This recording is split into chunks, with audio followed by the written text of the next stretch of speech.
Family of the nations. Here's the table of the nations, Genesis 10. Somewhat misleading because it tells where they actually were, Roy. So why is this somewhat misleading? Here's the table of the nations, which is what chapter? Chapter 10. Here's where they actually were. But why is that misleading? In exegesis, what are you trying to do? Exegesis tries to tell what it meant.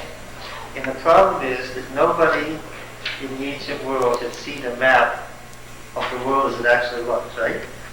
In other words, they wouldn't have made a map like this, right? What would their map have been like? They did have maps. We've got maps from Mesopotamia and so forth. What would it have looked like? They would have been the center of the world, surely. Yeah. Well, of course, the covenant land is the center of the world. In Genesis 10, we looked at this. You done with this? Yeah. Okay. Let's go back to, what does El Shaddai mean? Anyone? God of the mountain. What mountain? God of the mountain. What is this? Cosmos. What is this? Oh, this isn't the cosmos, but you're on the right track. What is it? It's one part of it. Right? But we don't have the dome and the upper mountain on here. Okay? Right. This is the earth, right? With the rivers of Eden. And of course, in Genesis 10, this would have been it, right? The world is round. And where is the covenant land in Genesis 10? In the center. Center. And then you've got the nations, north, south, east, and west. That's how they're described. Okay. So, here's a great map, except that it's misleading because nobody in ancient times would have seen it that way. Let's see. Where were we? We were in Samuel, right? And we were talking about David. Just want you to see some maps. Oh, look, here's the Ephraim and Manasseh, the limits of the tribal control of Ephraim and Manasseh. And what's nice about this is, it gives you the date, 12th century BC, and it puts in darkened spot each place the relevant Old Testament passages. Now they're doing this chronologically from the earliest period on. You see, okay, here's Joshua 15 and 16, the borders of the tribal territories. Okay, and then it gives you what's known, and it refers to the extra biblical text and so forth, what's known about that period. The wars of Gideon. The pursuit after the Midianites. Where exactly did he go? Okay. It's very, very, very, very good. All right, so those are some beginning things, basic things. If you read all the way through this book, and all the way through History of Israel, and all the way through the land of the Bible, you could teach Old Testament in college. That's how far ahead you get. Now, folks who are just coming, we have to apologize to you. You haven't arrived at an auspicious time. Your timing is bad. Why am I saying your timing is bad? Well, you remember that we were in Genesis 19. So let's go back there. Chapter 19.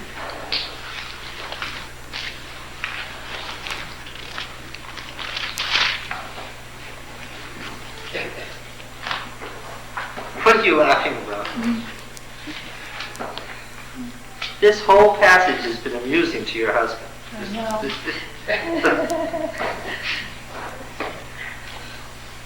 Well, the Yahwist does have a great sense of humor, doesn't he? And he believes that Yahweh has a sense of humor and irony.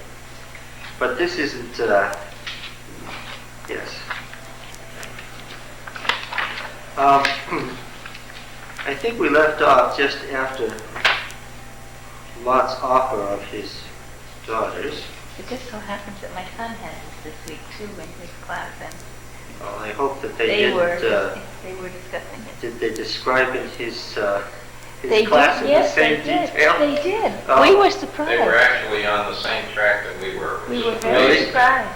But it's probably one of your students who's Well, that's teaching. good. It's not, but I was It's one surprised. Dean Davis. Oh, okay. Yeah. All right. Now, let's see. Verse 8. I have 2 daughters who don't know man. Let me bring them out to you, and do to the bishop, please only do nothing to these men. Now, Judges 19 was built on this, as I said. For they've taken shelter under my roof. But they said, stand back. They said, this fellow came to sojourn. There's that word for an alien, resident alien. And he would play the judge. Of course, as I said, it was on his watch because he was the elder of the city in charge that night. Now we'll do worse with you than with them, meaning that they decided that he would do nicely as a human sacrifice for the evening. Then they pressed hard against the man Lot and drew near to break the door down. But the men put forth their hands upon Lot in the house and shut the door. They struck them with blindness, so the men who were at the door of the house, both small and great, wearied themselves groping for the door, which is a very bad translation. I'm amazed the RSV did so poorly. It's an Akkadian word. This is because this is so much of the Yahweh stories they're old and they have so much ancient wording in them that's not Hebrew. It's an Akkadian word that means a blinding flash as a theophany, appearance of a god, blinding flash of a thunderbolt. It means that what happened was that the guardian deities of the cities dropped their just human disguise for a moment, and the blinding flash blinded them temporarily. Okay? Doesn't mean that they were blind thereafter, obviously they weren't. And that this then caused them to think that something supernatural had happened, and so what did they do? It literally reads they were blinded temporarily so that they couldn't find the door. And what did they do? They dispersed. Now this gives a lot of time for what happens next. This is the next scene.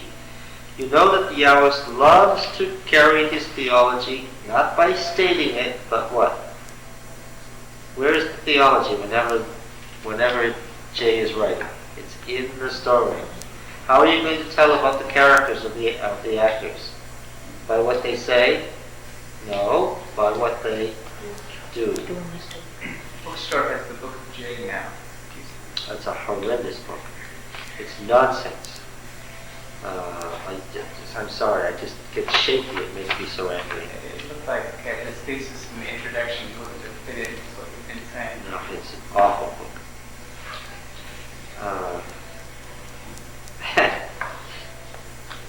Then the man said to Lot, have you anyone else here, sons-in-law, sons, daughters, or anyone you have in the city? Bring them out of the place, for we're about to destroy this place. You know that questions are rhetorical in J. They never are eliciting information. Whenever God or one of his actors is present, why are they asking a question? And the questions are always in the judgment scene. What are they for? They're for the person to be forced to speak against himself, to witness against himself. Bring them out of the place, for we are about to destroy this place, because the outcry against this people has become great before Yahweh, and Yahweh has sent us to destroy it. By this time, now the two scenes are set against each other. You're not going to be surprised, are you, that we have a chiasm between 18 and 19? No, you shouldn't. Because by now you know that the Yahwist loves chiastic structure. He just absolutely loves to draw mirror images. How does Lot figure out what's going on as opposed to how does Abraham find out what's going on, and what are their reactions? It's not going to be a surprise then that Abraham is being compared to Lot in these two narratives. Right? Now, we want to see some ways that Abraham and Lot are compared. How did Abraham react to the coming of the visitors? Well, he bowed down, it says. But it says that Lot bowed with his face to the ground. Now, would you think such a subtle difference in wording would make a difference? What do we know about the Yahwist? He's extremely careful with his words and his shading, right? Now then, Abraham says, stay here a while I go fetch you a morsel, right? And what does he prepare? A huge feast. 3 quarts of grain apiece for each man. The new fatted calf just killed on the moment and roasted, yes. Well, he gets a morsel, he makes him a feast that lasts several hours. Lot promises to make a feast. He uses the Persian word mishteh, another old Persian word. Only what does he give them? He gives them unleavened cakes. Abraham promises a little and delivers much. Lot promises much and delivers little. Okay? When it dawns on Abraham what's happening, he pleads. What does he plead for? He pleads for the city and the righteous in it. When Lot finds out what's happening, he pleads. What does he plead? Don't make me go into the wilderness. Can't I go to this little village a little further on? It's just a little way from you. It's just a little village. It's nothing. And he pleads just as often as Abraham does, because, of course, the seeds are in chiasm. And Abraham's pleading does what? Does it make Abraham smaller or bigger? Oh, it makes him bigger. Because of his sense of judgment. Lot pleads and what? It makes him smaller. He looks servile and silly. Okay? With Abraham, Yahweh and the angels are still standing before Abraham. What's the idea? He's on their property, they are his guests, and he's in charge. With Lot, finally, in the end, what do they have to do? Take him by the hand and pull him out so that he gets smaller and smaller until finally what? He's nothing more than a child who has to be pulled out. And wouldn't even be pulled out if it weren't that they had regard not for Lot. That's very clear. Because, of course, he's really talking about the Moabites and Ammonites. You understand that? They wouldn't even be rescuing Lot except for what? Abraham. For Abraham. And so there is a deliberate comparison of Abraham to Lot that's clear. That's part of his story. Who is Abraham? Who is Lot? Who's the covenant man and who isn't?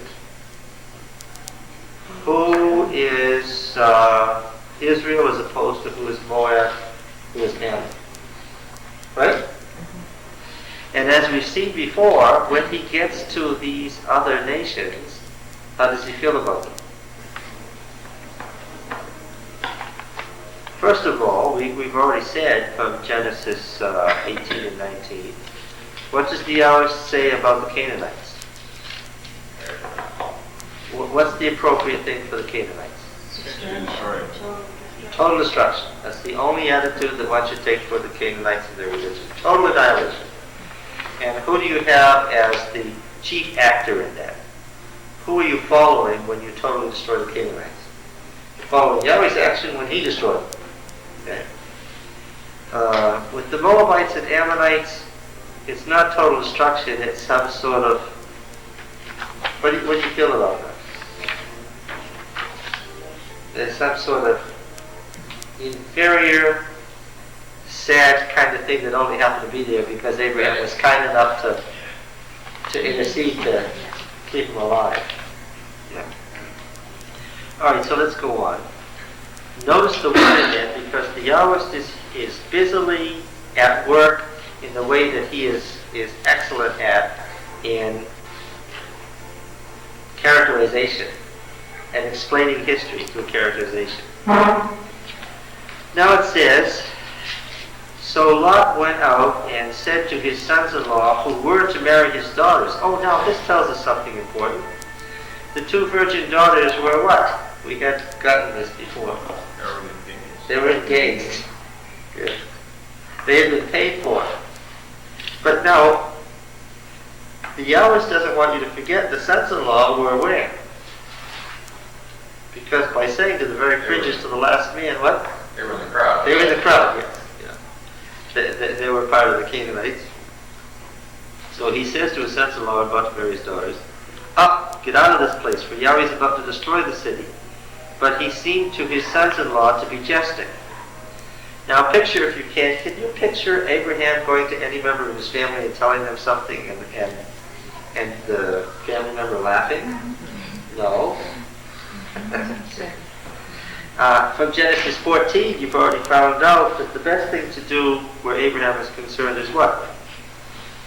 Because though he's gracious and held in high esteem, if you cross him, what? Sad. Yeah, you might just good.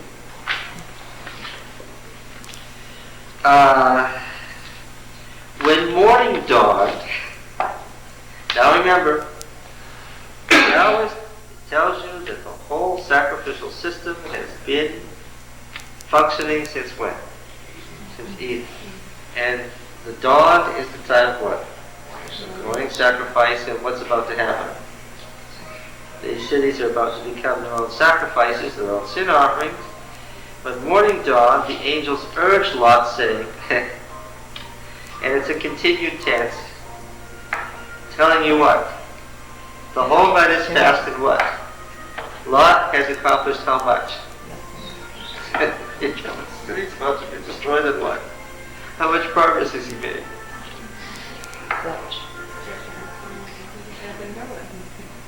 Arise, take your wife and your 2 daughters, who are here, lest you be consumed in the punishment of the city. But he lingered. It says he was still lingering. And of course the use of still lingering, meaning he'd been lingering all night. So that far from the decisive Abraham, who takes in the situation and makes a decision about what he must do immediately, what's the picture you get of Lot? And isn't that the picture you get right from the beginning? Somehow Lot seems to be the original Laodicean. He just doesn't know what to do. Faced with a crisis, what? He's paralyzed. He's absolutely, totally paralyzed with this crisis. As he was when the men came to his door.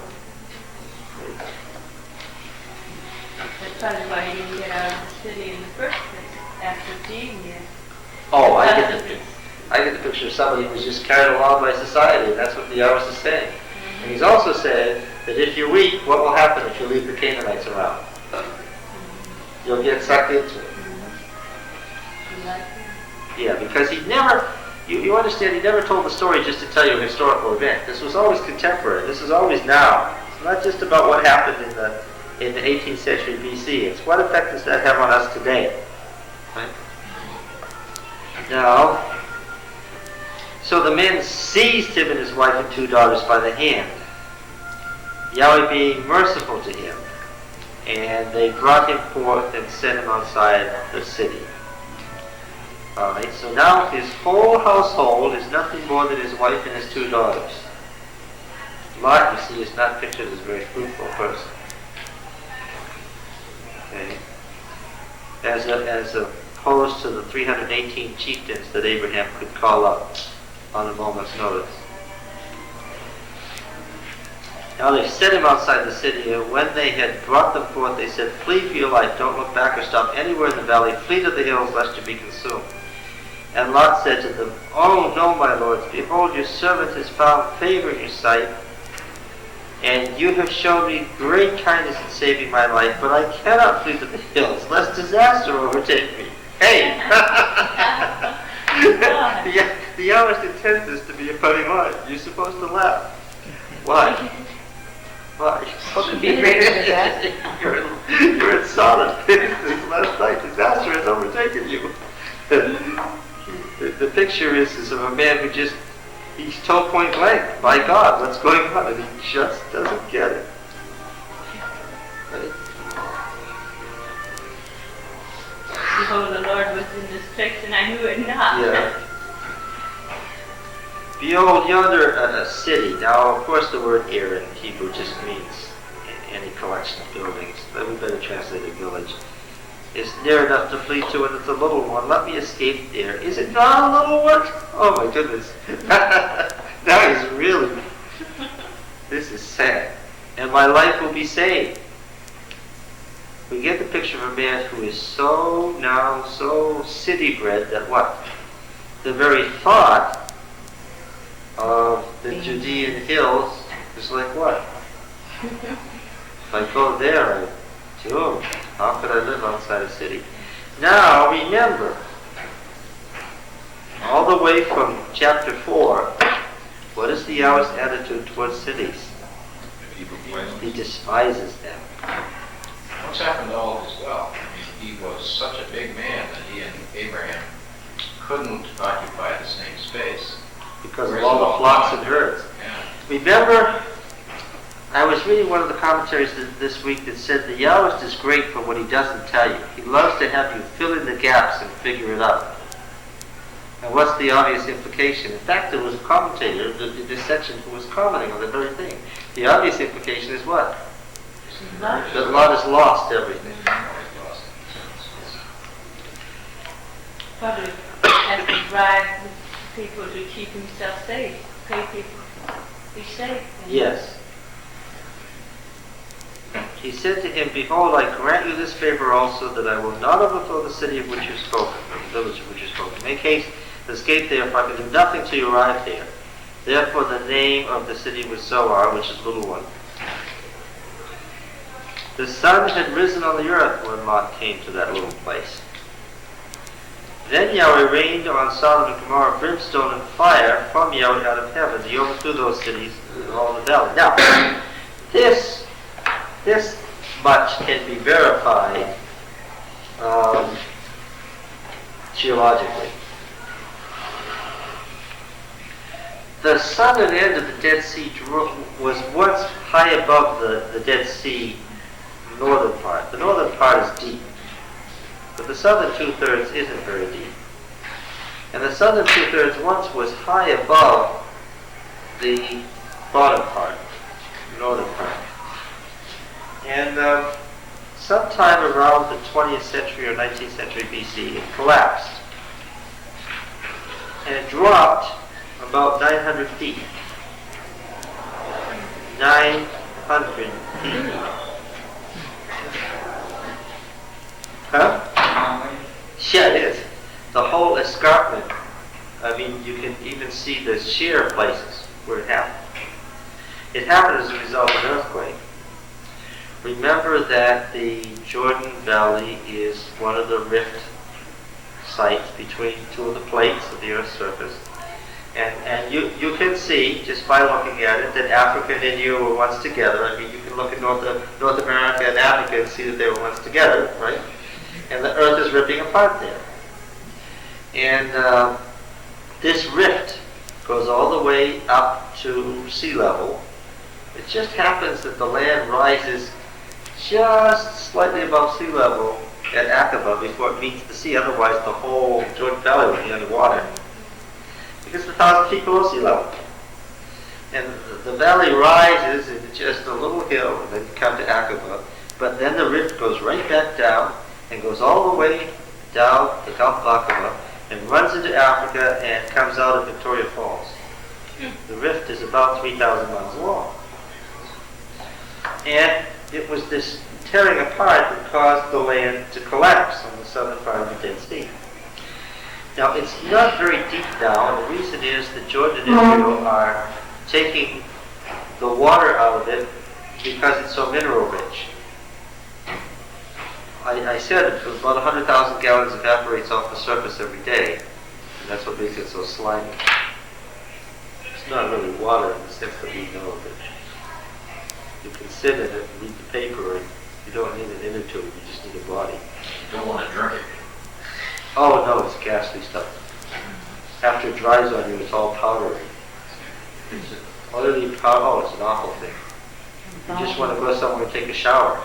The last thing you want And the disaster is that when you get to the showers, it's water taken under this. It's a bad news joke. You see showers and you think, oh good. Until you get there. Yes. Of course, there's some who are hoping to be able to excavate down underneath the bottom, because the bottom part is the shallower part, the southern end, and see if they can find the cities of the plain that was once there. Okay. Now, also, of course, along that rift is the oil and the saltpeter and all the things that made for this eruption. Not only was there an earthquake, but of course there was an eruption.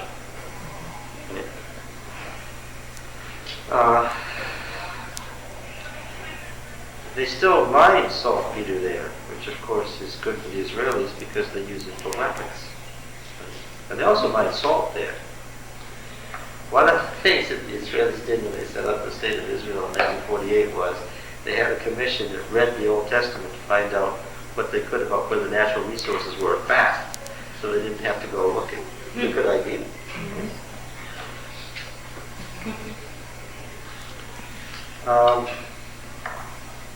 Yes.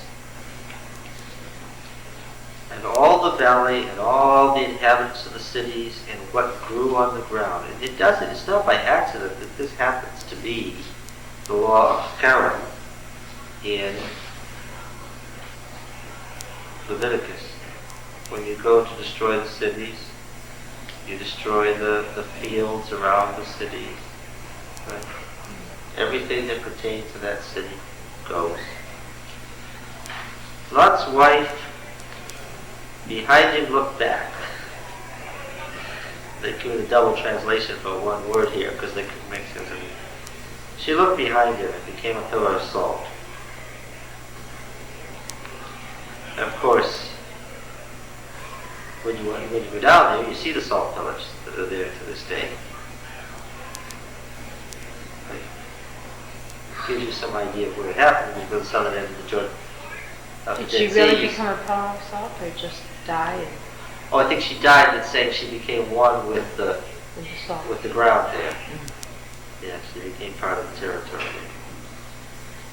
So that where you go, you see these things, you say, well, there's Lot's wife. And Abraham went early in the morning to the place where he had stood before Yahweh. That's the judgment site, right? Mm-hmm. And he looked down towards Sodom and Gomorrah and all the land of the valley, and behold, and lo, the smoke. It's not the word for smoke, though. It's a word that's sometimes used to describe what rises from incense. The vaporous smell that rises from incense. And he uses this technical religious term intentionally. Why? He wants you to see these cities as what? Sacrifices. Because the cities of Canaan that are going to be destroyed are called sacrifices to Yahweh. They become sin offerings. And in this judgment seat, it's all part of the technical terms of the religion. The cities have no intermediary. They become their own sin offerings. It's like Nadab and Abihu. Right? The first sin offering offered in the sanctuary happened to be Nadab and Abihu through their own misfortune. And behold, the smoke of it could read the vapor of the incense of the land went up like smoke from a furnace. And that's the end of Jay's story.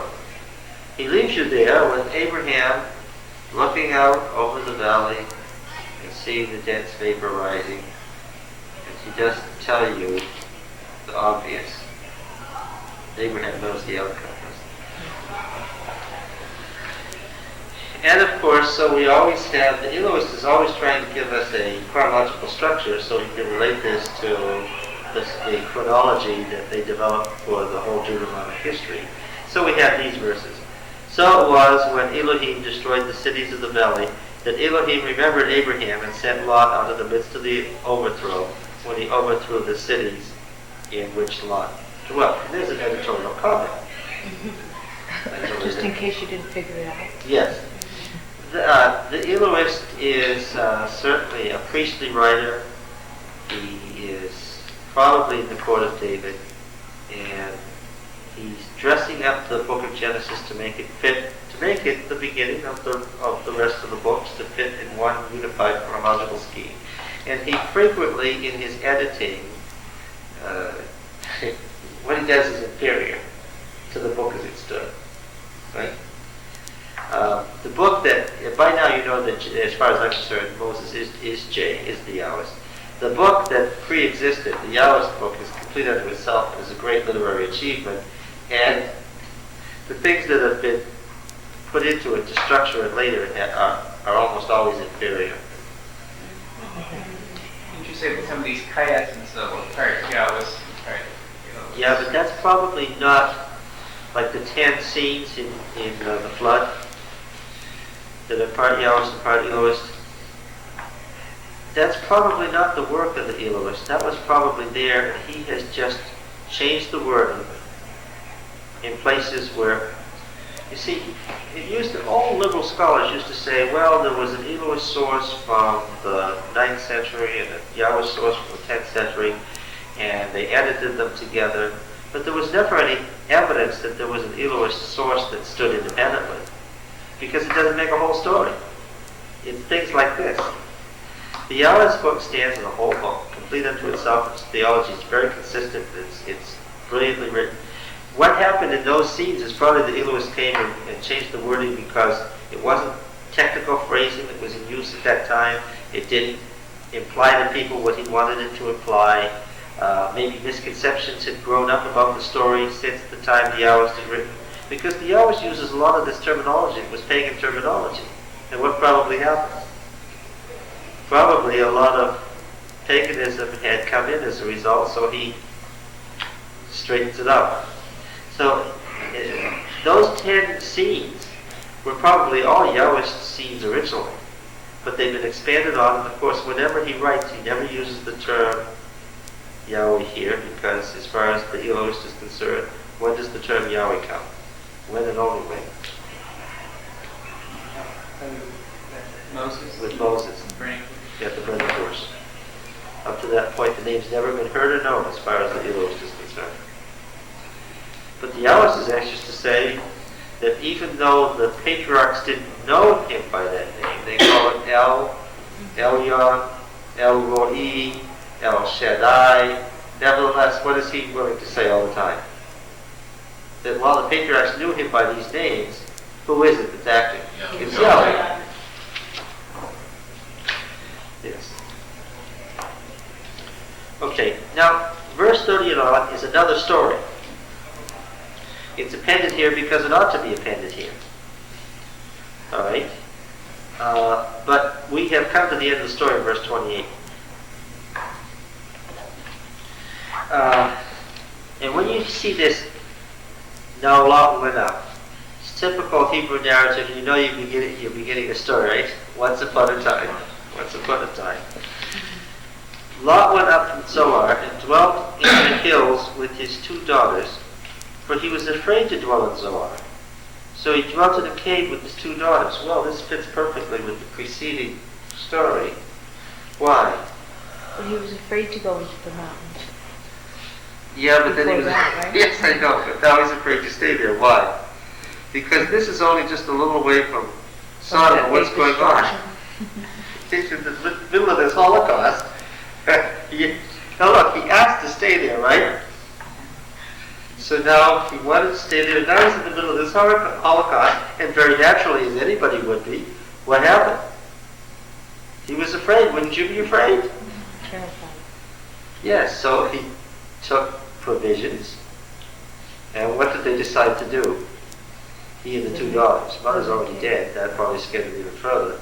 Go to the mountains. Yeah, flee to the mountains. Hadn't they told him, flee to the mountains, so you won't be consumed?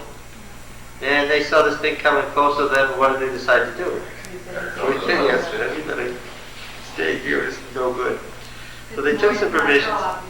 What? The boys didn't go. No, they didn't go. Lot's totally ineffectual. He has no influence over anybody. The only reason that the wife and daughters are there is why? They were dragged out. They didn't go because of him. So the fiance didn't leave in the first place.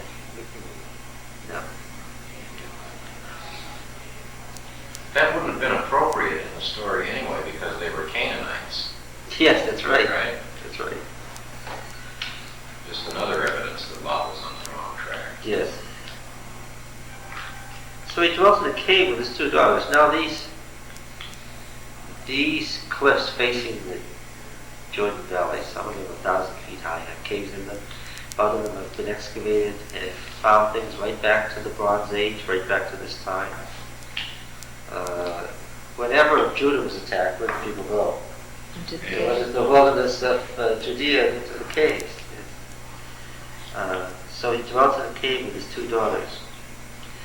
Now, again, we're going to have an exegetical problem where we read this story differently than the author intended it. We're going to curse the daughters for this whole thing, but this isn't how it's going to be presented. What do these 3 think from what you read in the story? What do they think? And no one else is alive. That's right. They think. That's right. You got it. They think they're the last people on earth. They think. Well, of course, everybody they knew was what? Yeah. Dead. Yes. And they were. And so they naturally assume that God has done what? Destroyed the world. And they think, who knows why, that God has somehow decided to spare the 3 of them. They think they're the only people alive on earth. They came out of this conflagration. Remember the man who was out by the mountain when it exploded? St. Helens? Yes, Mount St. Helens, and he had his tape recorder on, and he didn't know if he was in hell or not. Everything was burning around him. It was very dramatic. You listen to that tape? Oh, it's amazing. The trees are on fire, his shoes are burning. Doesn't know if he's alive or dead, if he's arrived in hell, or what's going on. He asks in the middle of his tape, he's barely able to breathe, if this is the end of the world, if God's destroyed the world. And you think of Lot and his daughters, they think that the world has been destroyed. Can I ask a question? They refer to heathen here that dragged them out of the city. What did they think that was? Did they know they were angels? Well, now see, we can catch you easily. You have been. Well, excuse me. But since you've been brave, what do you think an angel is? Well, I mean, they're referred to in a human sense in this passage. Well, But for then- a while, and then they become.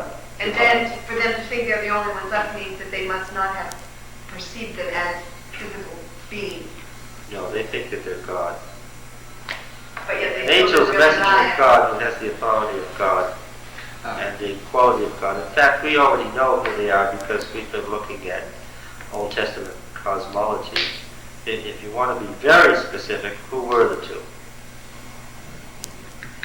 They were members of the heavenly court. Precisely who were they?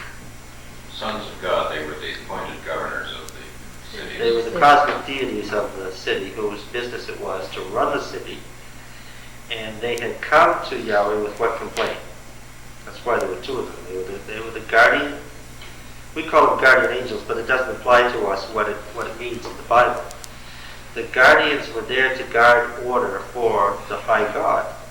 And they had obviously gone to the heavenly court and entered a complaint. And what was that? Couldn't control it. Yes, that's right. Because if they hadn't done that, who would have been held responsible?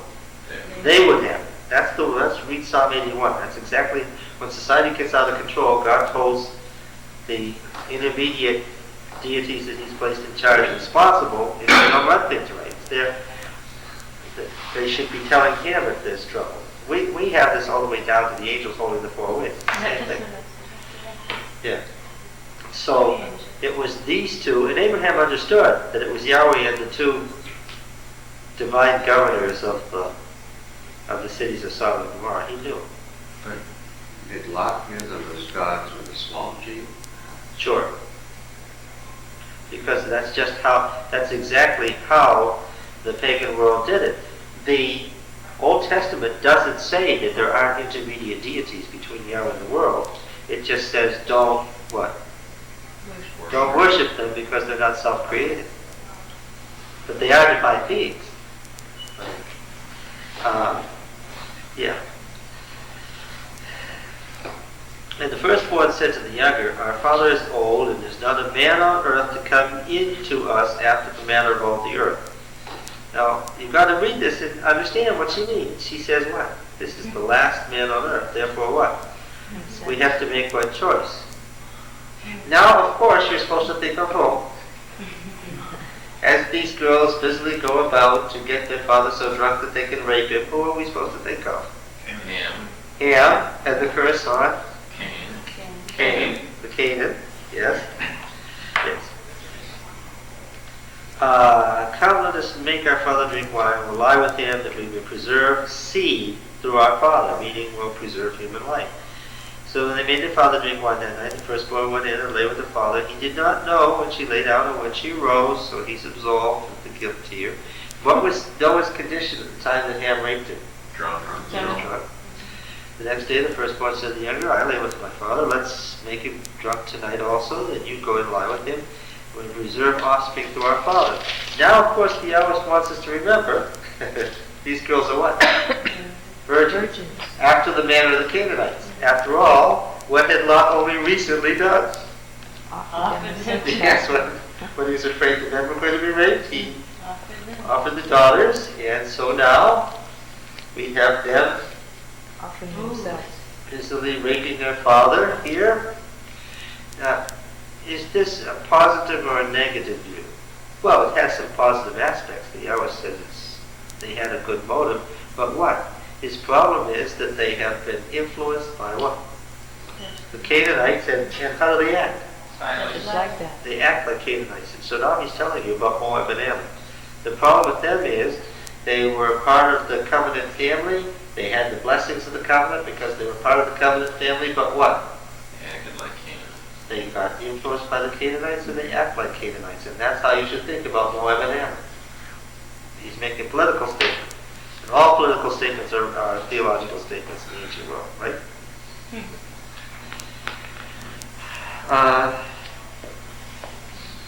Thus both the daughters of Lot were with child by their father. The firstborn bore a son and called his name Moab. He's the father of the Moabites to this day. The younger also bore a son called his name Ben-Ami. Well, Ben-Ami means the children of Ammon, so it's a patronymic. It's a name for a people, not a person. It's the name of a people, not a person. He's the father of the Ammonites to this day. Okay. So,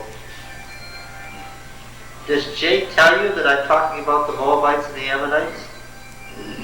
Now let's say again, is he writing about a personal historical event? Or is he writing about politics? Or is he writing about theology? Well, not all of them. Yeah. You have to remember that he operates always on multiple levels. That's the way he writes. He expects you to be smart enough to understand what he's talking about.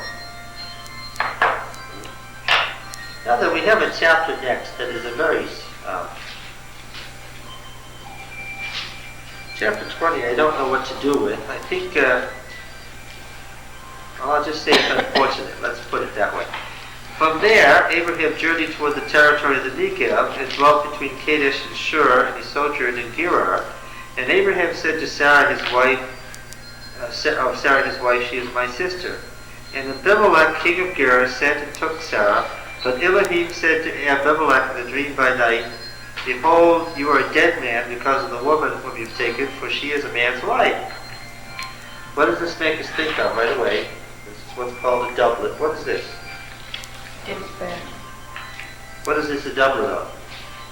Pharaoh experienced Egypt. Yeah. And so the question comes, did it happen twice? Or did it happen once and they're telling two different versions of the same story?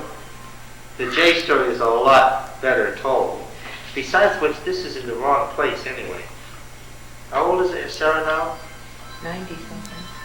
Well, yeah. She's almost 100 years old. She's almost 100 years old. What do we know about her? She's barren. She's But beautiful. She described herself as a withered old hag earlier, right? And here... But women always act like that. No.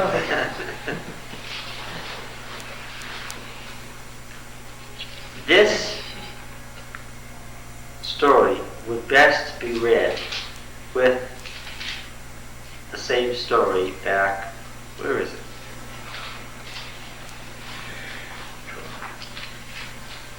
How far back is it?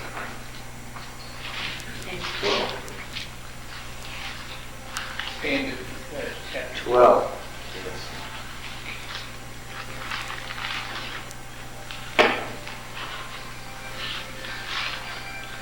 Yes.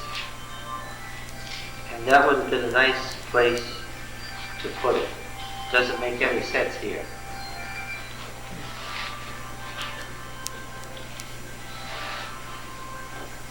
Neither chronologically nor thematically.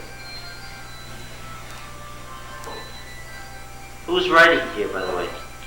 Yeah.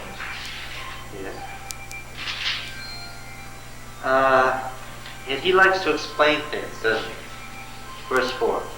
Now Abimelech had not approached her, so he said, Sir, and my Lord, wilt thou slay an innocent people? Did he not himself say to me, she's my sister, and she herself said he was my brother? In the integrity of my heart and in the innocence of my hands I've done this. Doesn't sound like a Canaanite king, does it? The Yahwist would never let you get off with a Canaanite who sounded like he was a good or innocent person, right? He has nothing good to say about them. Then God said to him in a dream, Yes, I know that you've done this in the integrity of your heart, and it was I who kept you from sinning against me. Therefore I did not let you touch her. Now restore the man's wife, for he is a prophet.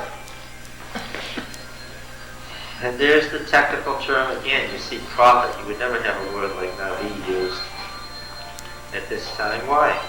When did prophets come into existence? At what time? Who was the first prophet, technically? Navi. Changed from seer to Navi. When did prophecy come into existence? For Samuel. Modern. Gives you an idea of when we are, where we are when we're reading E. Does this, he is a prophet, fit with the theology of the hours? Not at all. Not even remotely. And he will pray for you, and you shall live. But if you do not restore her, know that you shall surely die, you and all that are yours. So Abimelech rose early in the morning and called all his servants and told them all these things.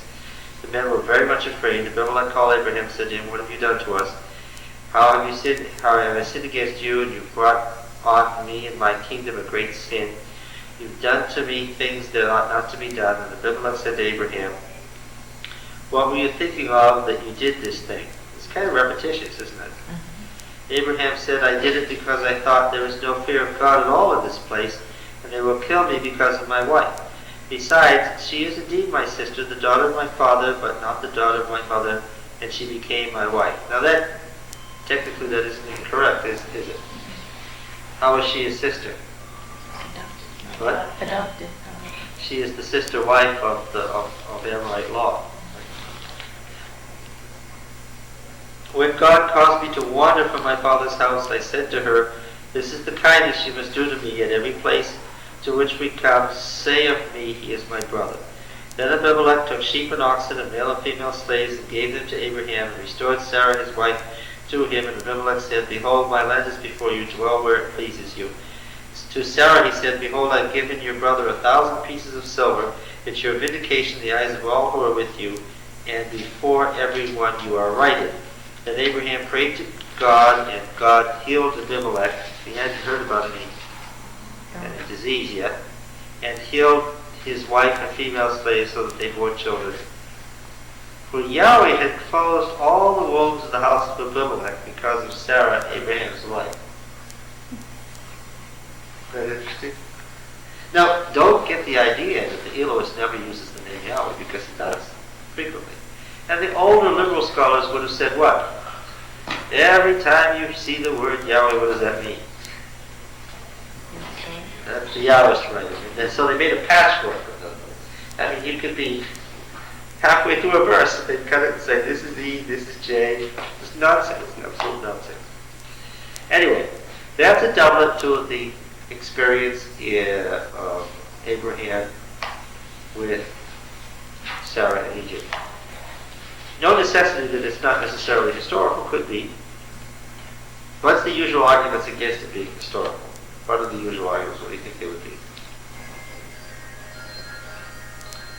First of all, it is clearly a doublet. Right? It's the same story told not as well. What else? That it's in the wrong place. Things like the prophet and stuff like that that doesn't belong with the rest of it. And the Canaanite king talking about it being a prophet. Right. What else? Is he trying to make a point about God's justice, and at least when, Abimelech was talking to God in a dream and earlier where Abraham was arguing that, God was, the just judge of the world, that he wouldn't destroy the righteous. Do you think there's a connection between this? Well, maybe you're right. Maybe that's the thematic. I mean, it must be here for some reason. The Elohist editor thought this was the right place to put it, and obviously not for chronology because they weren't very concerned with that when they were telling the story. Maybe that's the thematic connection. That could be. The other question that's often asked is, how could Abraham have done the same thing twice? Well, I don't think that's a very strong argument. Why? It's not possible for a person to make the same mistake twice. Is it possible that he did make the same mistake twice? Once in Palestine, the other in Egypt? Oh yes, sure. Well, it sounds like it was habitual, at least if he said that was what she was supposed to say every Yeah, place where they went. That's right. The story itself, that's one of the things I wanted to say is, one reason that he wouldn't buy that argument, the story itself says that he told her to say that wherever they went. Which would mean it would be possible for this same disaster to occur twice. Not here chronologically, but earlier in her life. Part it seems like the heroic soldier, though. Oh, it's a very different picture of Abraham than the one the Yahwist draws. Well, doesn't that suggest that the timing is wrong too? Because by this time in the main story, Abraham is probably not afraid of anything that strikes the earth. No, he's in control because after chapter 17, he's already told. Remember when I said he was told to walk around the land and view it? And that means to make a tour of inspection. And it's usually the word that's used for a king inspecting his defenses. So that from that point on in the Yahweh story, Abraham is pictured as the king in Palestine. He's immensely rich. Where all the other huge household. Yeah, where all the others pay deference to him, he doesn't live in the city because he doesn't want to. Okay? Because he's looking for something that God hasn't shown him yet. But everybody knows it. But if he wanted to be the king in a city-state and take them over, you get the sense that they understand that he could. And he's a Hebrew. Chapter 14, he's Abraham the Hebrew, right? In that Akkadian story that's brought in. And what does that mean? He's not just a chieftain, but a warrior, which means that he's a little bit, as far as the settled people, he's a little bit dangerous. He's somebody that you want to keep on your side. Why? What were the Hebrews, the Hebrew, habitually doing? They were habitually, slaughtering cities. But I think that would be very good too, because it sounds, if he and Sarah were doing this thing, they would sound like wandering gypsies or something who were really duping the people as they went and getting all this wealth.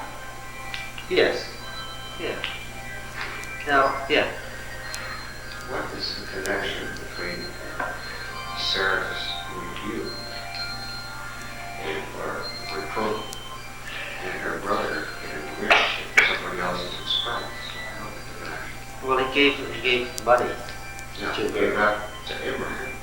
because Thus, she was reproved. Right? she was straightened out. My brother 1,000 or my wife 1,000, that doesn't hurt me a bit. No, it helps you. Precisely. And the argument being that they were doing this in some sort of a way of fleecing people of their money. Scam. That's what I wondered. How was she reproved? Man? She's not reproved. She's righted. Why? What do you have? Thus she was reproved. That, What verse are you reading? Well, that's in the translation. 16. Yeah. It says justified. Yeah. Oh, that's lost in the translation. Yes, it is. Okay, thank you. It's the opposite. It's She was reproved. She's put back, right, she's put back to her rightful state. Okay. Okay.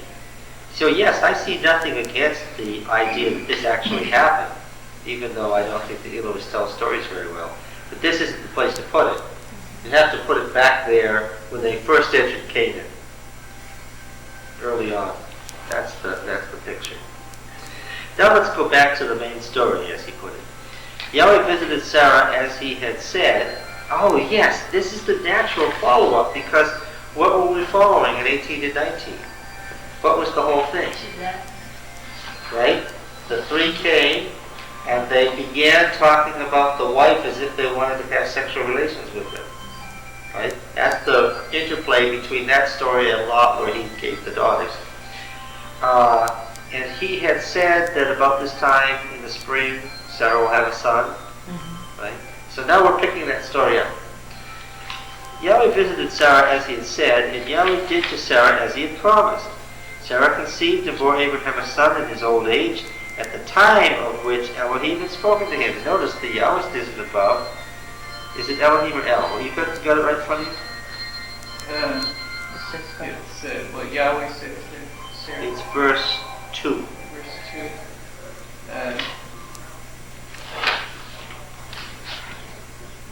It's Elohim at the end. Is it? End of verse 2. The time had spoken with him, Elohim. The Yahweh doesn't like Elohim so much as he likes El and combinations of El with other epithets, divine epithets, Canaanite names for God. Abraham called the name of his son who was born to him, whom Sarah bore him Isaac, which means what? Everything from smiling to laughter to derision. It's the whole range of meanings from about. Now, the name Isaac is explained in 3 ways. What are the 3 ways? You mean how he got the name? Yeah. Abraham laughed. Sarah laughed. And then after the child is born, she's playing with him and she's what? She's laughing at the baby after he's born. So there are 3 different explanations of how the name came to be. All right. Abraham circumcised his son Isaac when he was 8 days old, as God commanded. Abraham was 100 years old when his son Isaac was born to him. Remember, this was the year after Ishmael became a man and was circumcised. Sarah said, God has made laughter for me. Everyone who hears me will laugh over me. See? Who would have said to Abraham that Sarah would suckle children? Did a born son his old age? So that's the 3rd explanation. Child grew weaned. How long does that take? Well, anywhere from 3 months to 3 years in ancient times. Abraham made a great feast on the day that Isaac was weaned. Sarah saw the son of Hagar the Egyptian, whom she bore to Abraham, playing with his son Isaac. Well, this is 3 months later. The boy's 13. And what's he doing? He's 13. He's still a kid himself. And what's he doing? He's playing with the baby.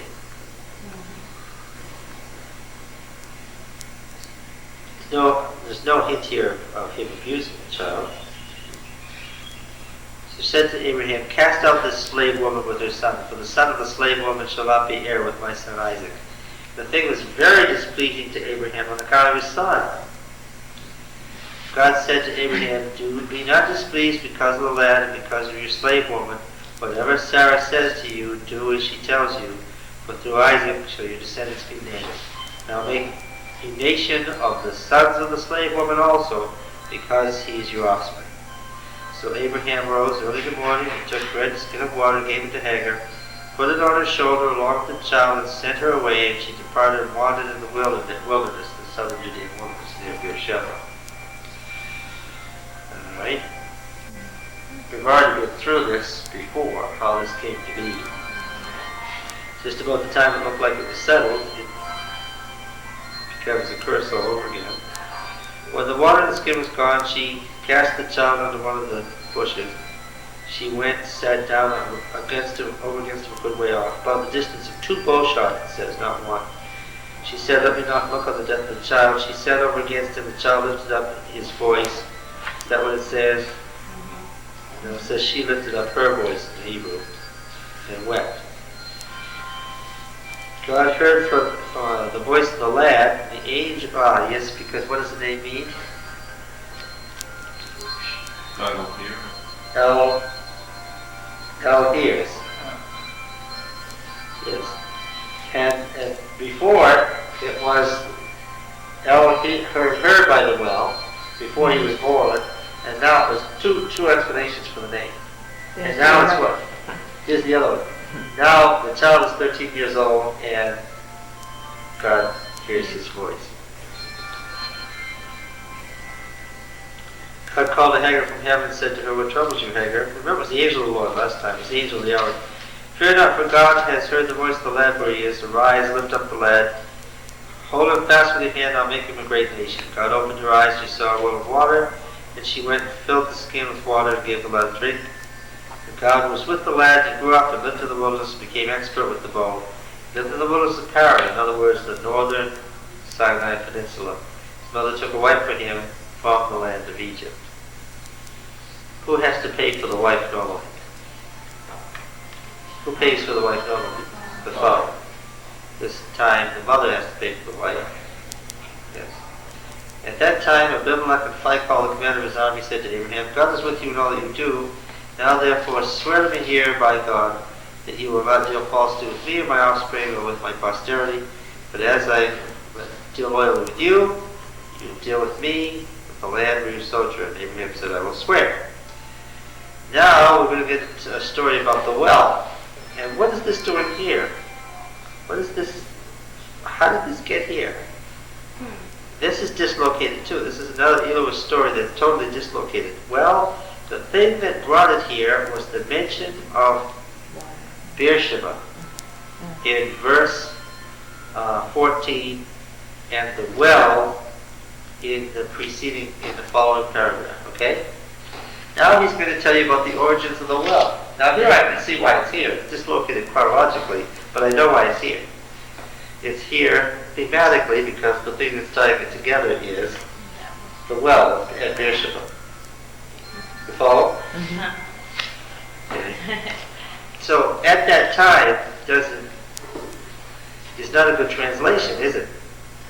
Because what we're talking about is not at the time that Hagar wandered there. That was long after Beersheba was an oasis. What was at that time? At the time the well was dug, which was when Abraham first came into Canaan. So what we're going to do is we're going to take all these Elohim stories and shift them back to about chapter 12 or so. Okay. When Abraham complained to Abimelech about a well of water which Abimelech's servants had seized, Abimelech said, "I don't know who has done this thing. You didn't tell me, and I've not heard of it until today." So Abraham took sheep and oxen and gave them to Abimelech. The two men made a covenant. That's the way you do it. Abraham set 7 ewe lambs and flock apart. Abimelech said to Abraham, "What's the meaning of these 7 ewe lambs that you've set apart?" He said, "The 7 ewe lambs you will take from my hand. You may be a witness for me that I dug this well." Okay? So Beersheba means 7 wells. So the 7 initially means 7 lambs, right? We're going to get another double explanation. Therefore, that place was called Beersheba because there both of them swore an oath. Oh, I see, because Shevat also means, besides 7, it also means oath. So now we've got another explanation for the name. The well of the oath, or the well of the 7. The 7 referring to the lambs, the oath referring to the oath they took. So they made a covenant with the 7 wells. Then Abimelech and Phicol, the commander of his army, rose up, returned to the land of the Philistines. Abraham planted a sacred tree in Beersheba. It's the first time we've seen this. And called there on the name of Yahweh, the everlasting God. Here, Yahweh is El Olam, the God of eternity, from the Canaanite pantheon. And Abraham sojourned many days in the land of the Philistines. And again, that tells us when this story was written. It wasn't written by the Yahwists before they entered Canaan in the 15th century. Why? Moses wouldn't have told you that anybody lived in the land of the Philistines. Why? Because when Moses lived, there weren't any Philistines. Right? And they only came near the end of the period of the Judges, fought Crete, and that's how they started fighting for possession of the land with the Hebrews. Right? Little indications of the text. Now, after these things, right? God tested Abraham and said to him, Abraham, he said, here I am. He said, take your son, your only son Isaac. Now how old is the child? There's a direct link here between here and the making of the covenant when Isaac was 13. Right? And that's chapter 17. Do you mean when Ishmael was? When Ishmael, am I saying Isaac meaning Ishmael? Yeah. I'm sorry. When Ishmael, remember how old was Abraham when he was promised Ishmael, when Ishmael was born? When he was promised. When Ishmael was born, how old was Abraham? 86. 86. How old was he when he circumcised Ishmael? 99. That was the promise of Isaac. So Ishmael was 13.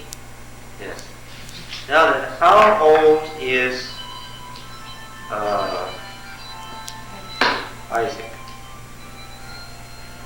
Well, he's 13. He has to be 13. Yes, that's the point. God tested Abraham and said to him, Abraham, he said, here I am. He said, take your son, your only son, Isaac. Now, what's the point here? Not to have a mistake. Who he's talking about. Yeah, but, Ishmael was not your son. Isaac is the son promised. yeah. As far as this is concerned, that sets the tone for the meaning of the chapter. With Abraham, we stop the primeval history. With Abraham, we begin the plan.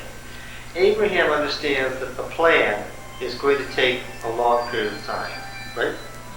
The plan is that God is going to shape human history by Abraham and his seed. It says so. This is the means by which God is going to shape human history. All the other nations will be blessed or cursed by reference to this nation. This is, all right. Abraham isn't living in the city. He hasn't settled down like an ordinary man, even though he's old, because he's part of a plan. He's devoted his entire life to that plan. The plan rests on what? One of the great concerns of his life when he was old was that he didn't have a child. How could the plan be carried out if he didn't have a child? That's what caused Sarah legally to feel her legal duty under Amorite law to provide a wife. Now then, the whole thing is in reference to the plan. Under the plan, there's only one son. Do you follow? Yeah. That's the covenant one. Yep. So it tells you right now that it's about the plan. The promise to bless all the nations through the seed that is the issue here. Whom you love, and go to the land of Moriah and offer him there as a burnt offering on one of the mountains, which I will tell you. Now again, a whole burnt offering, what happens with a whole burnt offering? What do you do with a whole burnt offering? You kill it, you cut it up, you clean it, and then you put all the pieces back together, and then what do you do? You burn it to ash. Alright. Again, he's using the technical terms here. What question comes to mind immediately? There. How is he going to have descendants? Yes. Do you mean now that he's very old, he has to start over with another son? That this isn't the promised child either? Now look, when Ishmael got to be 13, another son was coming to take his place. Now what? Maybe it's going to happen again. Wouldn't this just cause your heart to sink? And whenever am I going to see the promise? Yeah. Yeah, but there's something here that wasn't there before. This time, Abraham trusts God to do exactly what he says. The other two times he wasn't sure, but this time he just goes right ahead because no matter what happens, he knows God's as good as His word. Look, what does it tell you in the first verse? God tempted Abraham. Yes, Test. well, yes, the word means to tempt and to test. Okay? It tells you that's the purpose. But you've got to understand that you're viewing it. The Yahweh does this to you. Point of view is important in telling a story. And this tends to use Elohim more than in this chapter. Yeah, it is. Verse 15, the angel of Yahweh called Abraham a second time. Yeah, you remember that he likes to have you know that Abraham worshipped Yahweh under the names of various Canaanite deities, but it's really Yahweh. Oh, I should say something else. Again, the old scholarly distinction that if it's always Elohim, it's got to be the Elohim, if it's always Yahweh, it's got to be the Yahweh, and they never cross over, simply isn't true. But there's another thing that there's a whole thematic thing, and there's a whole style that's totally different between these two authors. And all you have to do is read the style here, how he treats characterization and how he treats theology, and what can you tell? Yeah, it seems like it. This is the author of Genesis. Yeah. Well, this is one of the greatest stories. Yeah, that's right. He doesn't tell you, he doesn't do a lot of explaining. He's not going to tell you how Abraham felt. That's not his narrative style. He expects you to do what? To think about how Abraham must have felt.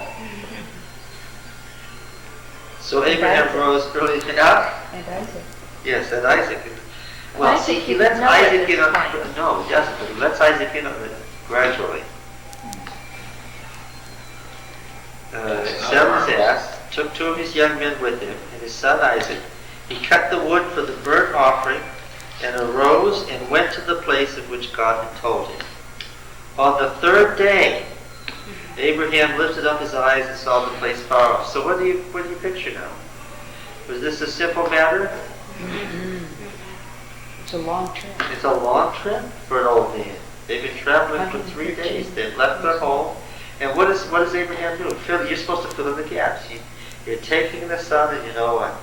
A long time to think about it. Yeah, and he's not coming back. Abraham said to the young man, "Stay here with the ass. I and the lad will go yonder and worship, and come again to you." And Abraham took the wood of the burnt offering and laid it on Isaac his son. Great image, right? That's the picture. The cross. The It's child, the little child, the man's old, and the little child, 13 years old, is carrying his own funeral pyre to his death. It's so interesting that this seems parallel to like Christ in the Garden of Gethsemane and all that. And yet they rejected, all this was here and yet they did not accept it. That's right. The same imagery is followed through, of course.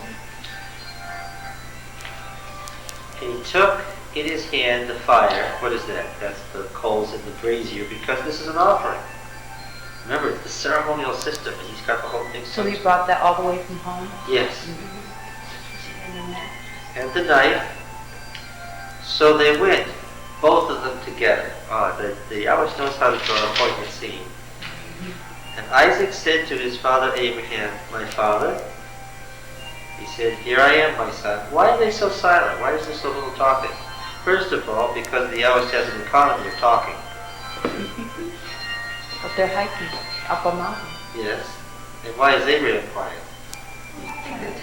Oh man. Go. Well, just think he's going to kill his own son. Must What be do you- very sad. Yes, it's very sad. And what's happening with the boy? He's Well, he lying. finally says, the What's happening? fire and the wood, where's the lamb for the burnt offering? What is the Yahweh telling him? He's starting to figure it out. It has dawned on Isaac what? Something different, right? Yeah, something isn't right. And I wonder. But what do you think he sees? The Yahweh wants you to see it with him. Inside. Yes. He's caught it, finally.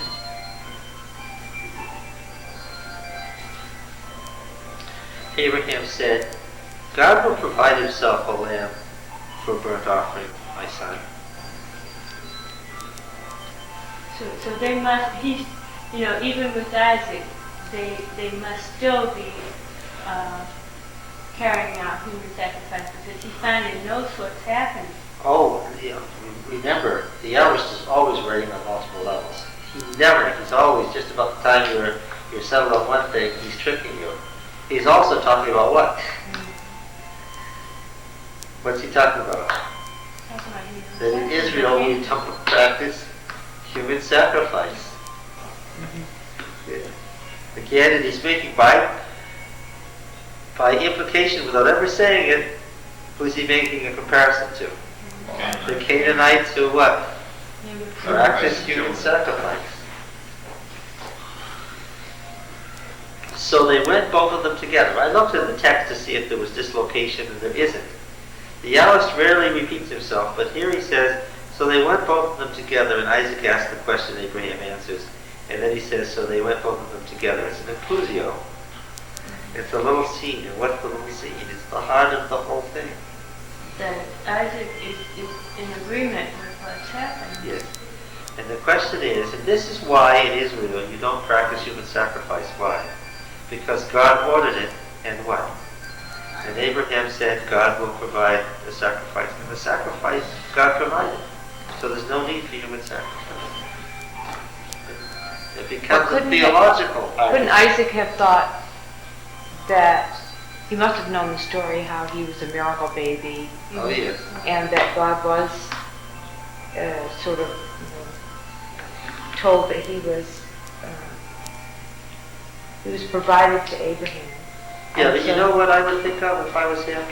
I'd think of how Cain murdered Abel and God provided Seth in Abel's place. That's what I would think of. Maybe I'm done for, he's got another son for father. Oh, I Yeah. see. Maybe. But they went both of them together. They were going together before it dawns on Isaac, and now Isaac is 13. He's a man. He's responsible for his own decisions. He He's said old, something about his he's training. old enough so that what? He can decide not to He go. could say no. And then the Yahweh says, so they went both of them together. Meaning what?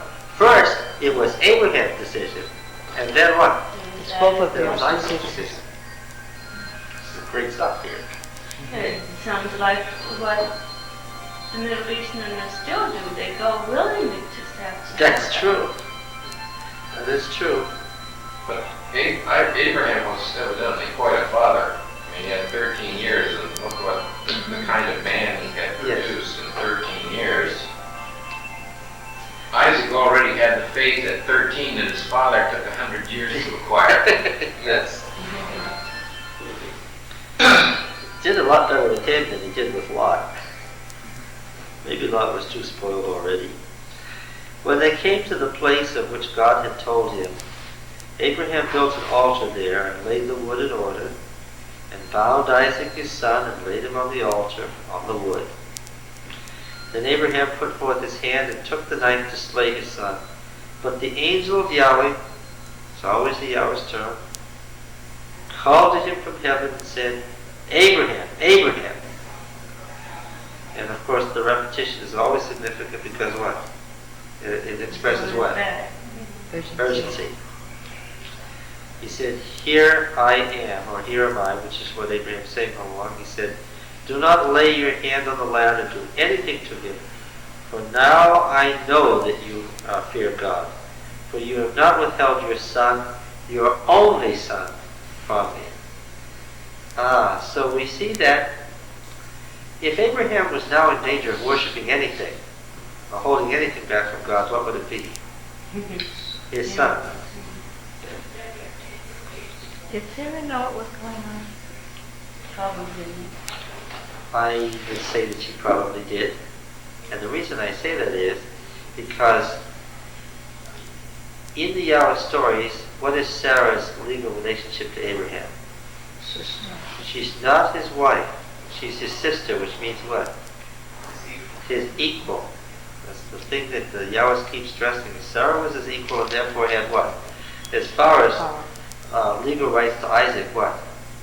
unlike, this is Amorite law, unlike a wife who wouldn't have had anything to say about it, she had what? Equal rights. She had equal rights to say yes or no about this.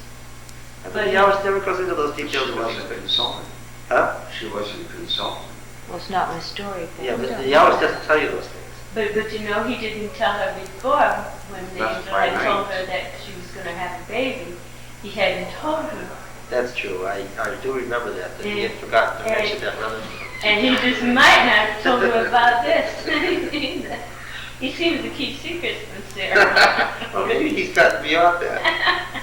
She's referring to a chapter where the first time the Annunciation of Isaac's birth, a year passed and Abraham never mentioned Isaac To Sarah. to Sarah, the event. Of course, you hear that he got up early in the morning to avoid Sarah. That sounds Yeah.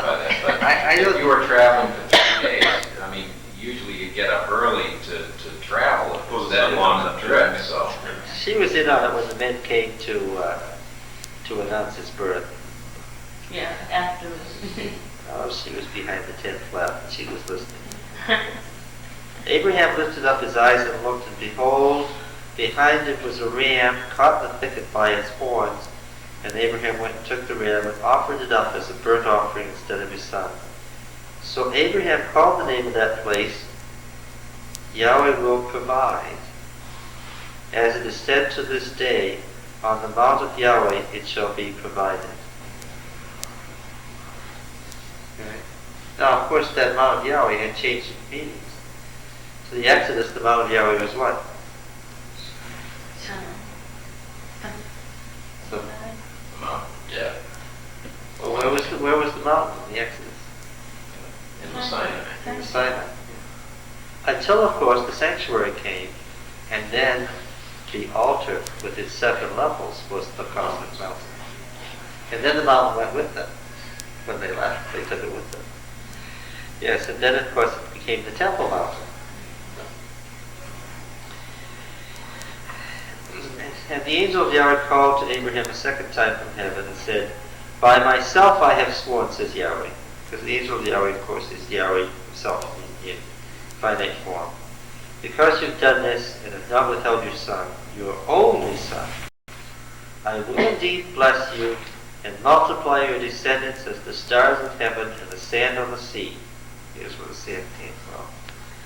We went to look for it last time and couldn't find it because it wasn't there.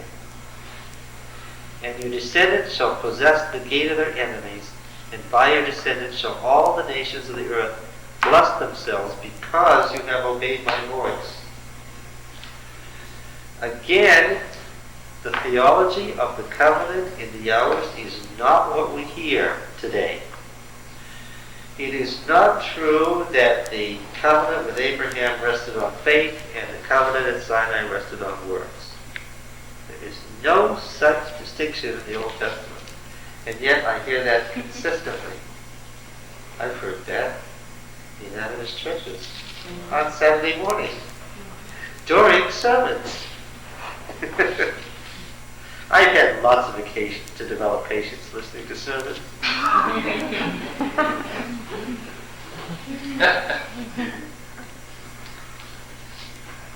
Let's go back. Remember, the Yahweh doesn't like to make a big deal about theology. But let's go back to what God said about Abraham as he was talking about the decision to destroy Sodom. And that is in chapter 18.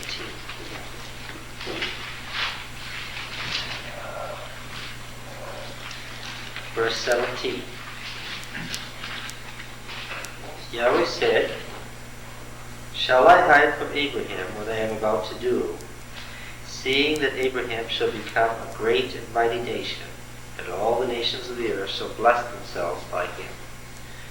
No, for I have chosen him in order that he may charge his children and his household after him to keep the way of Yahweh by doing righteousness and justice, so that Yahweh may bring to Abraham what he has promised him.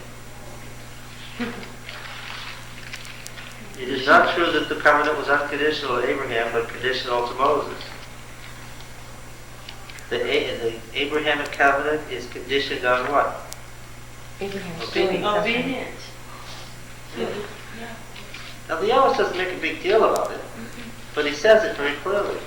And this is in the mouth of God here. Right? Now, okay, in this passage, what does it say here?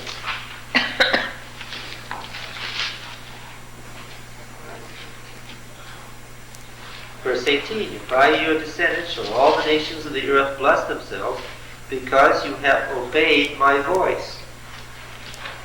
Now, of course, the quality that he's describing, and he says in one of the first stories we read, that Abraham believed God, it was reckoned to him as righteousness. Of course, he's describing the quality of faith. Yes, we know that. He's describing the quality of faith. But how is faith shown if you're the writing and reading the hours? How is faith shown? By doing something. First of all, faith in the Western sense is an idea. It's an abstraction. It's a Greek concept. Right? Do you have faith, brother? You keep the faith. Yeah, that's a Western abstraction. The Greek concept of faith as some sort of abstract belief system, it couldn't be known in the ancient world. Why? Because in the ancient world they didn't have abstractions. How would you know that somebody had faith? By what they do. Yeah, what they do. Is this the root of the show me your faith by, and I'll show you my faith later on? Is this the traditional Hebrew argument against the Greek argument of the day? Yes, that's right. We have to say that Lot didn't have any faith. It doesn't say that anywhere, but it does say it. Why? Look at how he acted. He didn't have any faith. Because that's how you find out. You couldn't separate out in their minds your actions and what you believe. Is it psychologically true that you act out what you believe? Of course. I think people act out what they really believe. There couldn't be any judgment by your works if there wasn't. But I God was not rejected for emotions. God here for me. But you act on your motive. Why? Okay, we do that. Good things. Let's take this story right here. His motive wasn't to murder his son, it was to what? Offerings. Make an offering. Motivation is from But it's more of to do with to obey. Yes. Offer our best son. Yes. Because you've obeyed my voice, it says, okay, your descendants will possess. Notice now that the offering of Isaac, or the willing offering of Isaac, becomes the occasion of another covenant. Okay? We're going to get this now. Different than the previous? Yep, because this possessing the gates of your enemies is a new phrase.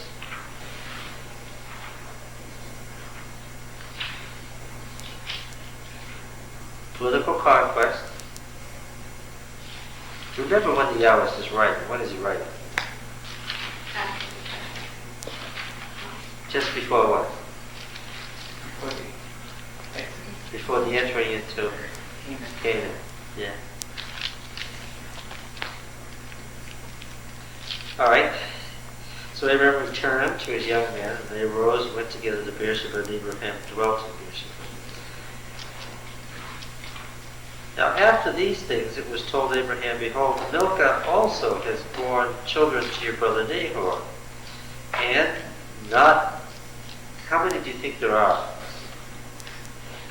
Let's take a guess. 3. Huh? 7.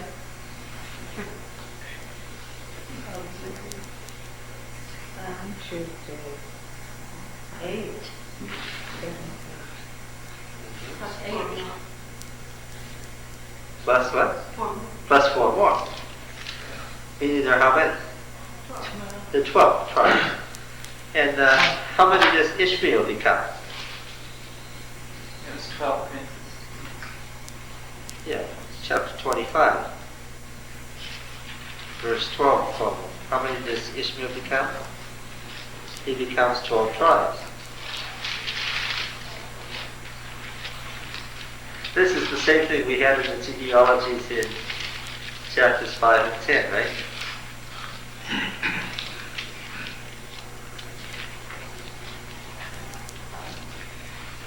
Alright? So 12 tribes, and 12 tribes.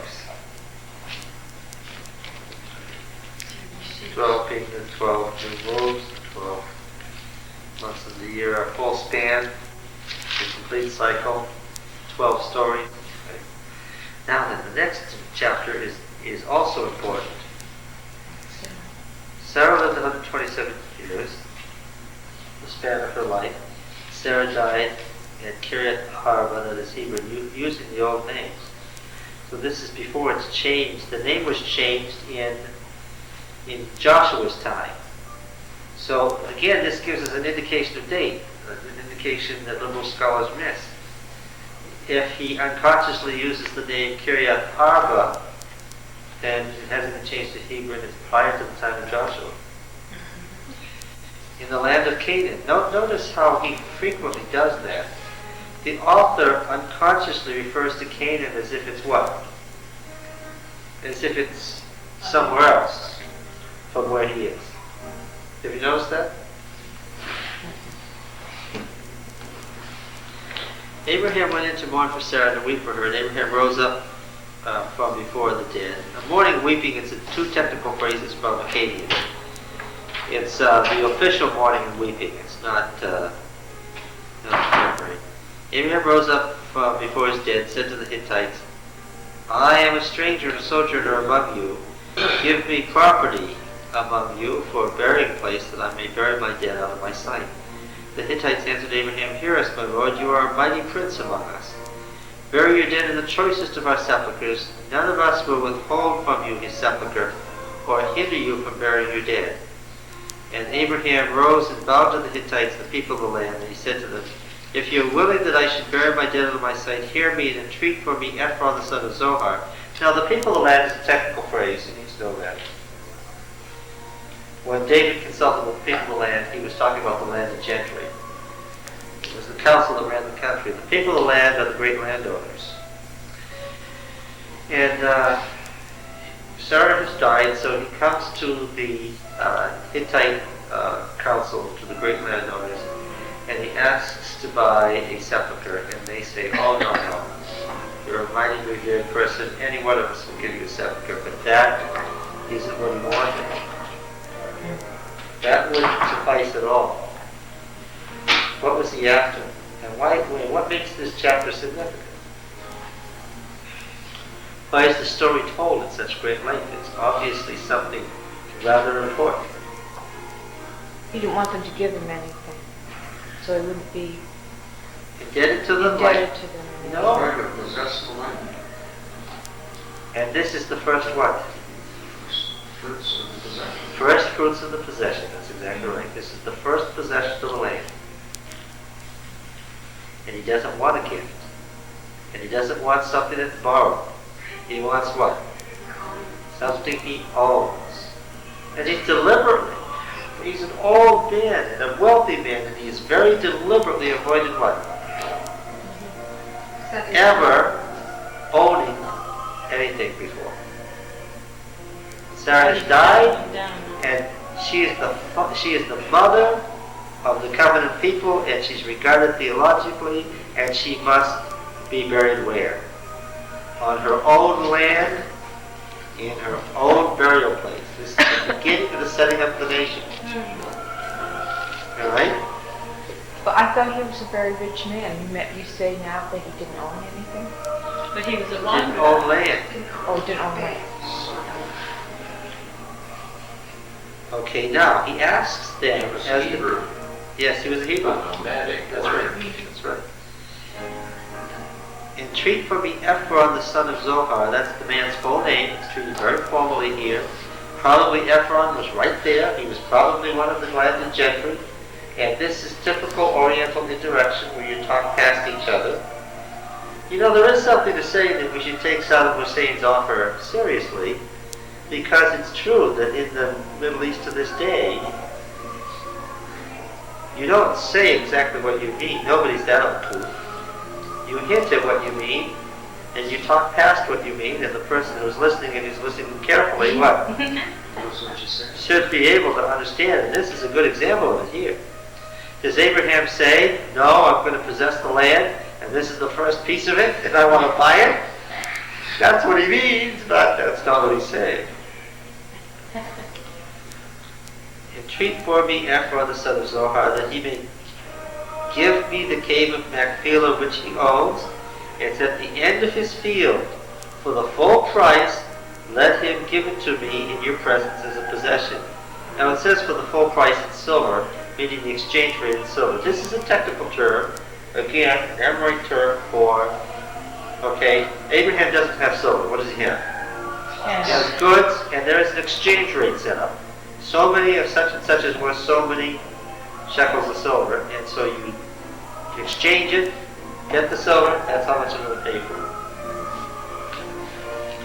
Now Ephron was sitting among the Hittites, and Ephron the Hittite answered Abraham in the hearing of the Hittites of all who went in at the gate of the city, because of course we're talking about the landed gentry. No, my lord, hear me. I give you the field, and I give you the cave that's in it. Abraham knew exactly where it was. He knew exactly what he wanted. He started out talking as if he had something general in mind, and then you find out that he had something very specific in mind. And this man says, I'll give you the whole field and the cave that's in it. And did he mean it? Sure. Did he mean? Oh no, you're misreading. This is the Orient. So I'm going to give you the whole thing. Did he mean it as a gift? No. No, you're not saying. I give you the field, I give you the cave that is in it, the presence of the sons of my people, I give it to you, bury your dead. And Abraham bowed down before the people of the land, and he said to Ephron in the hearing of the people, but if you will, hear me. I will give the price of the field, accept it from me, that I may bury my dead there. Ephron answered Abraham, my lord, listen to me. A piece of land worth 400 shekels of silver, what's that between you and me? Bury your dead. And now you find out. We're rich for you. Well, rich. There's records among the Amorites of entire cities being bought for 20 shekels of silver at this time in the 19th and 18th century BC. So that what do you know? He was overcharging it. The 400 shekels of silver is enough to buy the covenant land, and he has to pay that for what? Yeah. And did you notice how he slipped it in there? Yeah, what is this? A little piece of land worth 400 shekels of silver. What's that between you and me? Abraham agreed with Ephron, and Abraham weighed out for Ephron the silver which he had named in the hearing of the Hittites, 400 shekels of silver, according to the weights carried among the merchants. So the field of Ephron and Machpelah, which is to the east of Mamre, the field with the cave which was in it, and all the trees that were in the field throughout that whole area, was made over to Abraham as a possession that was deeded over. As a possession of the presence of the Hittites before all who went in the gate of the city. You know, this banking system that we have goes back to ancient Babylonia. I wonder it's in there. Because no one has any idea where that is now. Do they? Or What? the cave of... Oh yes. That is. Oh yeah. Sounds like the back of Oregon. More than it was worth. Well, yes, you know, devaluation, mortgages, Leviticus 25 is to prevent inflation.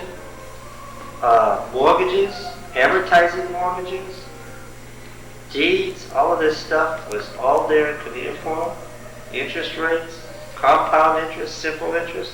This stuff is old. Do you know why there was the first intermediate period in Egypt of 200 years of wildness that broke down the old kingdom? Because they went bankrupt.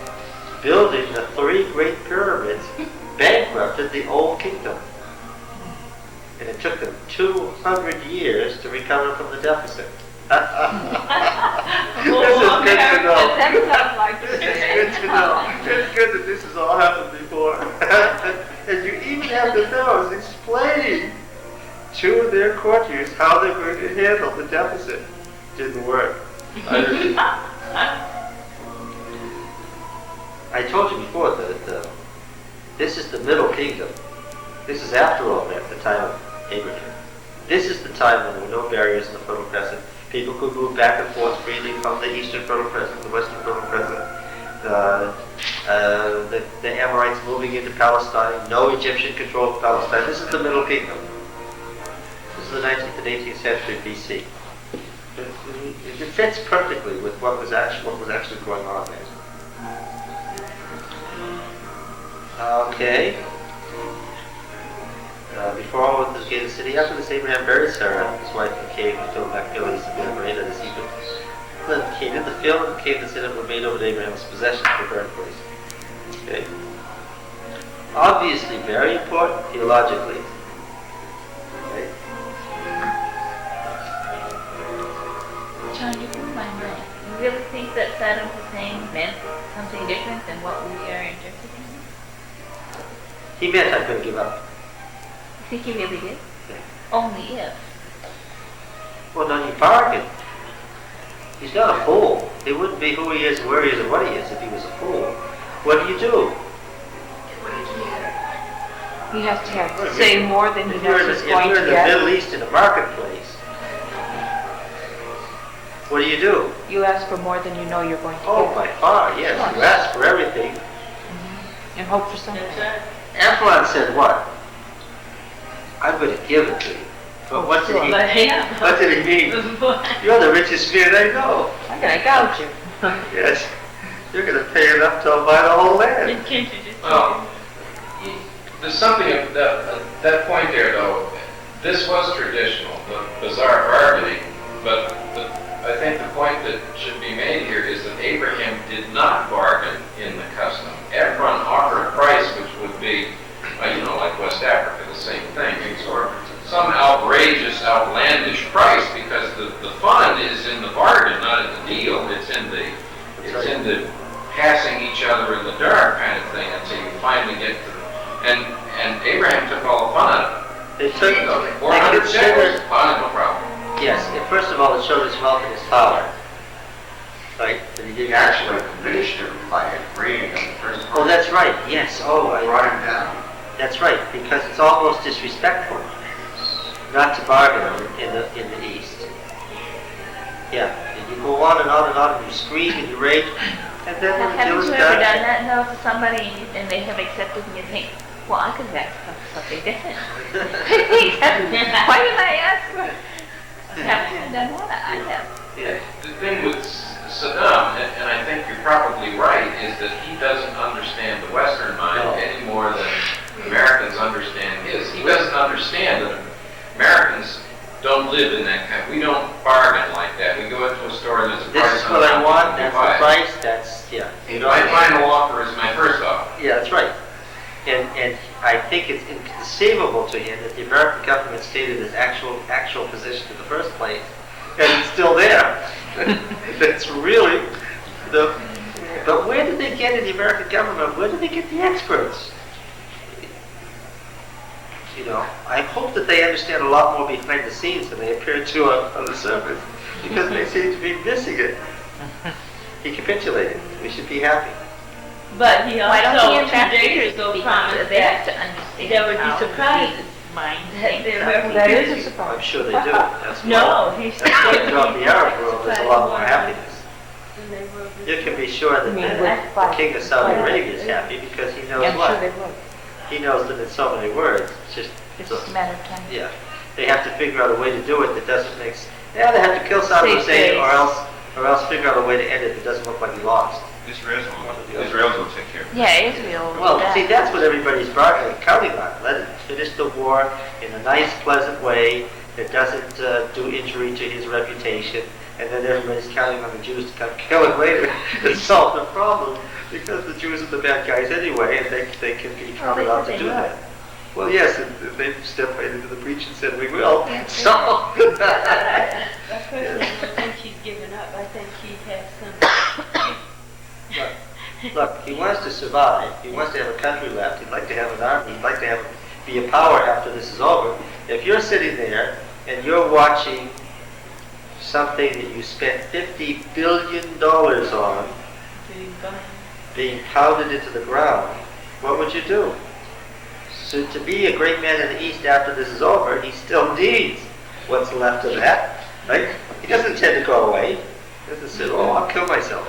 He's not Adolf Hitler, right? Why did he attach strings to everything? Oh, because he doesn't expect to get all those things. That's bargaining. That's Middle Eastern No, but bargaining. all the while, he's getting everything taken away from him. But he's Well, also you're learning. You're still going to bargain for everything you can get, right? If you can't get 20 things, then try to get 10. If you can't get 10, try to get 5. Abraham did that with Sodom. With the Lord, right? Well, how about 15? Will you go for 10? See what somebody offers you to actually move it. Yeah, it's inconceivable to him. And in fact, it's pretty inconceivable to the Middle Eastern countries generally that the American government's position is really its position. Though I think it probably really is the American So when the government's Iraqis were really celebrating, they really celebrated. Yeah, because they know what it means. They've been through this before. It dawns on me too that this is probably the root of King Hussein's problem here. He knows more about America and the Western mind than any other man in a similar position there, and he can't accept that this is the final position. Yeah. He's the man who's been most damaged by this. He's the single individual that's been most damaged. Now Abraham was old, well advanced in years, and Yahweh had blessed Abraham in all things. And Abraham, he's following this theme of the covenant, the blessing, right? The triple blessing.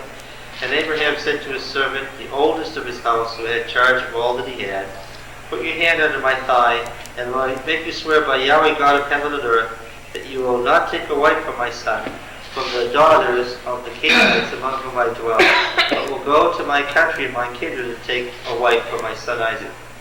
Well, Isaac must have been pretty old by then. Well, but he's not just old. Putting the hand under the thigh means Abraham is what? More than feeble. Oh, this is a typical Amorite. He's bedridden. It's more than that. This is a typical Amorite phrase. Remember, that's where the life is. What's happening to Abraham? He's dying. Oh, he's done. He's dying. He's on his deathbed.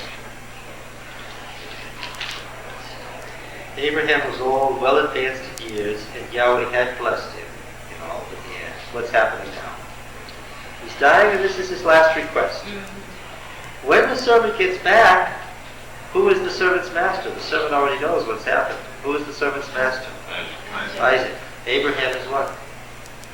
Abraham is dead. What time this is over? And this seems to be the servant who would have inherited everything earlier.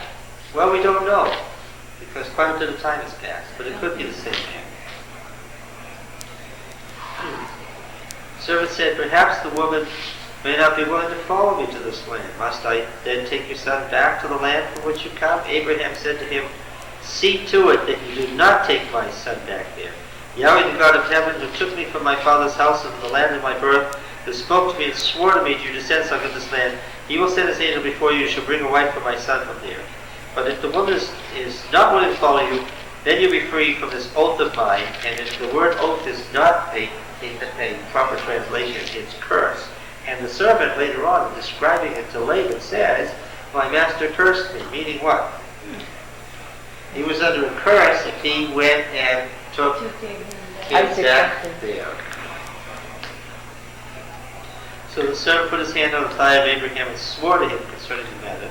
The servant took 10 of his master's camels. No, this isn't proof that the Yahwist is from the 10th or 9th century.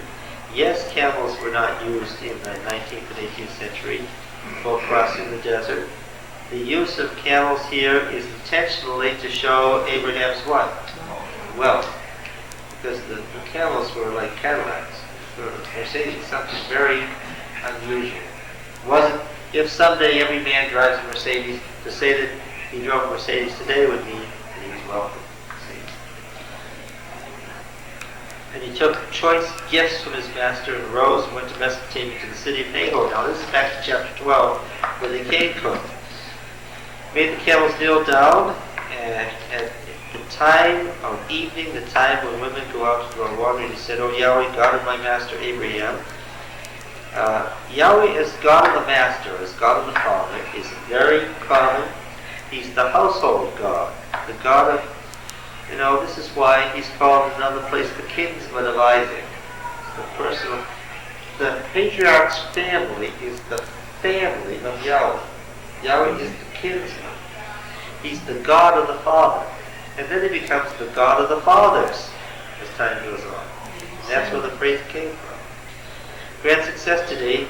I pray thee and show steadfast love to my master Abraham. Behold, I'm standing. Now, see, he's saying, grant covenant love to my master Abraham because he knows, look, this is a 3-month journey. He always telescopes it. He's not interested in the details of the journey. You fill that in. What does he know? Right. Abraham is dead by now. And he's saying, be faithful to it because covenant love, chesed means covenant love, that God is faithful and steadfast to a person always. Right? I am standing by the spring of water, and the daughters of the men of the city are coming up. She's standing. The servant is telling the Lord what's going on. Let the maid. This is asking for a sign. Drinking the camels also. Then I'll know that you showed steadfast love to my master. Before he done speaking, behold, Rebekah, who was born to Bethuel, son of Milcah, the wife of Nahor, Abraham's brother, came out with a water jar on her shoulder. The maiden was very fair to look on, a virgin whom no man had known. Drew down the spring, and she says the right thing, and so forth. Verse 21 says, the man gazed at her in silence to learn whether Yahweh had prospered his journey or not.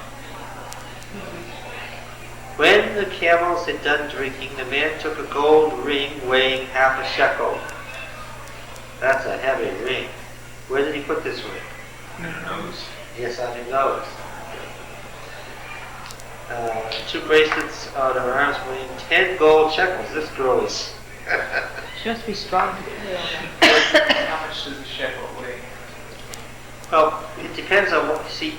The problem with determining what a shekel weighed at this particular time is because there were different shekels, different weights, for different, we'll use the word of shekel, country shekel, eastern shekel, western shekel. It could vary anywhere from 4 ounces to as many as 12 ounces at this time. But that's heavy. It's having a pound of cheese hanging from your nose.